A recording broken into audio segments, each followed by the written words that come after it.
आज संभाजीनगरमध्ये हमरडा मोर्चा निघणार आहे. त्या अनुषंगाने आता जे खासदार नागेश प्लास्टिकर सध्या संभाजीनगर रवाना होत. मला सांगा, आज तुमचा संभाजीनगरमध्ये मोर्चा निघणार आहे, या अनुषंगाने कशी तयारी आहे, किती कार्यकर्ते जाणार आहेत? नाही, आमच्या इकडं आतापर्यंत जे बाया फोनवर जे आकडे आलेत किंवा समजा जे कार्यकर्ते किंवा शेतकरी सांगतायत ते 1000+ तरी गाड्या इथून हिंगोली जिल्ह्यातून निघतील असं माझं मत आहे.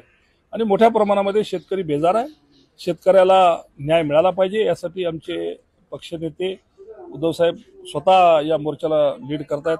आणि आम्ही सगळेच जण या मराठवाड्यातली सगळीच मंडळी, पदाधिकारी मंडळी, आमचे सर्व कार्यकर्ते आणि शेतकरी हे मिळून आम्ही मोठा मोर्चा आज इथं संभाजीनगरमध्ये काढत आहोत. 50,000 रुपये हेक्टरी मदत आहे. मागणी म्हणजे हे मदत सरकारने दिलीच पाहिजे. ते आमचा हक्क आहे शेतकऱ्याचा.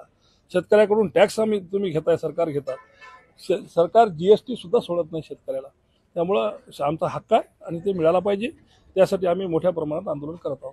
हिंगोली जिल्ह्यामध्ये अतिउष्ण शेतकऱ्यांच्या पिकांचं मोठं नुकसान झालं. एकीकडे सरकारने आता ओला दुष्काळ जाहीर करावा आणि शेतकऱ्यांना 50,000 रुपये हेक्टरी मदत द्यावी अशी मागणी आता खासदार यांनी केली. कॅमेरामन राजेश सोबत गजानन वाणी, लोकशाही मराठी, हिंगोली. धाराशिवमधील पूरग्रस्तांना नुकसान भरपाई मिळणार का असा सवाल